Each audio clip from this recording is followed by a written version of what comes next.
With us, I'm very pleased to have Rick Galipeau, who is the president of World Energy. Welcome, Rick. Thank you. Thank you. Glad to be here. Rick, for our viewers, maybe you could tell them a little bit about what World Energy is and the services that you provide. Sure. We're an energy service company called an ESCO. So we provide energy efficiency services to commercial, industrial, municipality customers throughout New England with a main focus in Massachusetts and Connecticut. And so ESCO, Energy Services Company, that's kind of the acronym, I guess. But in the same way that somebody for their residence or home might engage a company to weatherization and kind of efficiencies, you focus on the commercial customers and municipalities. Exactly. We do the same thing on the commercial industrial side of the businesses. In Massachusetts, there's been significant growth. Some people call them green collar jobs.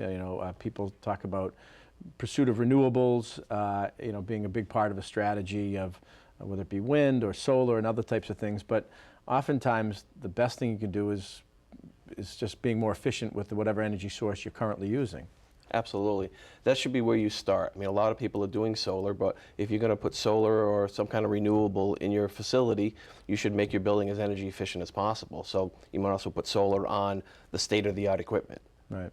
And so if, companies that are out there, are viewers, business owners, people who are related to business owners, how do you work? Is it a business, maybe another business contacts you, you come in, do an assessment, an analysis, give them recommendations? Great question. We get leads a lot of different ways. A majority of our leads are outbound. So we have people on our staff that are making calls and calling out to the business sector throughout Massachusetts and getting them interested in what we do, the services that we provide, and the utility incentives that are available. So we get them engaged that way, and then we go out and we provide the services, all at no cost at this point. So we'll go out to the customer, we'll meet with them, explain how the programs work, explain what we do an energy assessment of everything that they use, both natural gas and electricity, and look at all potential opportunities. Put together a nice proposal that explains everything in detail of what their existing conditions are and what our recommendations are, what the costs are, what the incentives are, and what the financing is that's available for the project. And then the customer at that point can decide to either move forward or decline to move forward, or pick and choose from the measures that they would like to move forward with. Right. Given my past life in state government and municipal government, the ESCO, there's sometimes people have the impression that to pursue this, they're going to be a big cost on their end. But because of some of the incentives that you mentioned, certainly in the municipal side, when I was mayor, we began the analysis of putting the Worcester public schools together with the city of Worcester and then bid. But because of the incentives in financing, maybe the cost of this is not as daunting as maybe people's first impression. And maybe you can get into that. So if there's a business out there that's saying, I'm interested in this, but is it going to break the bank? That's an excellent point. And the phrase is used too much, but this is a no-brainer. So basically, a customer could participate in this. The utility will pay an incentive up to 70% of the entire cost of the project, of turnkey installation. And then they will finance the balance at 0% interest, up to 2 years on their bill.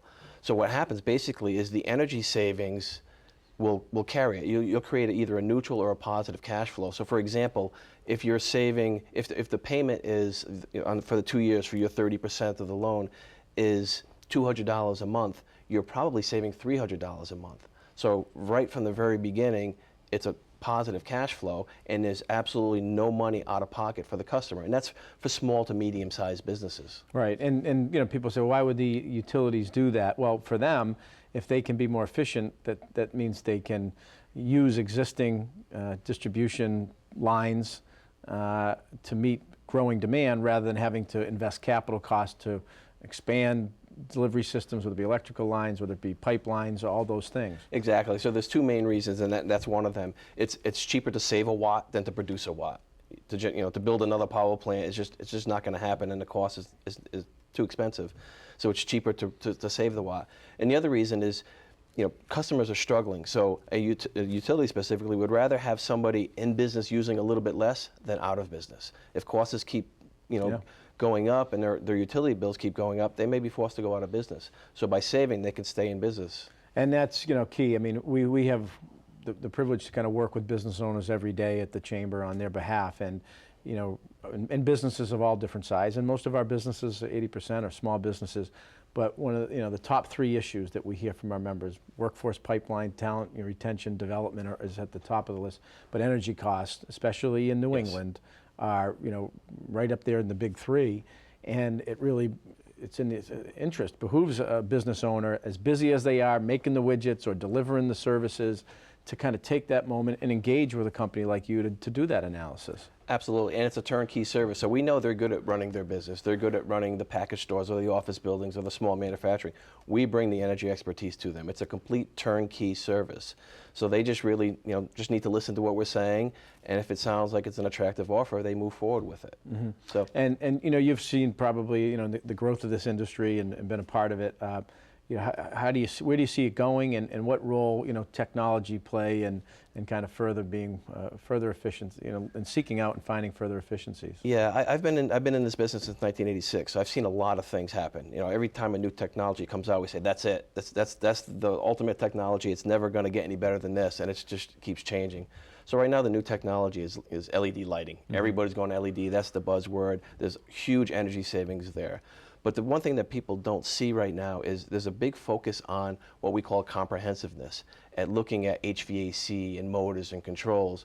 And what's happening is the utilities have increased the incentives in those areas. So when we go out, we call it digging deeper. So when we visit a customer site, we're not just looking at lights, we're looking at every opportunity. So while LED is the growing technology, I think one of the biggest growing markets is actually being able to implement measures in the mechanical sector, which was never done before because incentives were fairly low, too low to entice customers to move forward with projects. Right. And the one thing with the tremendous growth in this sector and kind of the whole energy areas, what's been described as these green collar jobs, and we got a few minutes left, but just in terms of your workforce needs, what are the skill sets and backgrounds? I'm sure it's a range, but just generally speaking.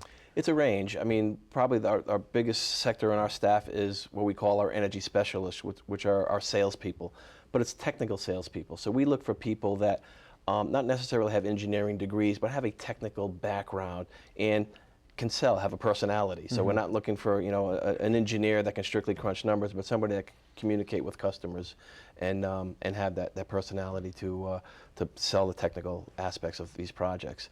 But we're also looking for, we're starting a solar division in 2 weeks. We'll be launching a solar division, so we're bringing on additional staff for that. So the solar industry is growing, so we're bringing on that technical staff and that sales staff too.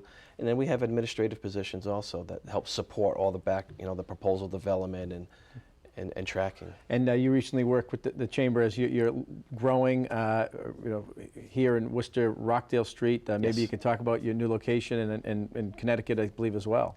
Yes, yeah, we're very happy to be in Worcester. We were on Front Street in Worcester for a while, and then we recently moved in October to Rockdale Street, moved into a 8,000 square foot facility, and thanks to Sherry Pitcher with the chamber, she was able to help us locate. We looked at several different locations, and this one just fit us. We moved into there about 7 months ago. That's great. And how many employees there? We have about 14 employees. We should be bringing on 2 or 3 more in the next 2 months. Yeah, no, that's great. Well, we want to maybe give, as we wrap up, an opportunity. If someone is out there, we got a business owner, or somebody knows a business owner, they want to maybe get a little information, talk to you, one of your team, how could they reach out? They can go directly to our website, which is worldenergyes.com, or they can email me directly at rick.worldenergyes.com. Great. Well, Rick, thank you for growing and expanding in Worcester. Thanks for what you're doing for lots of businesses. And thanks for having me Thank here. you for supporting the chamber.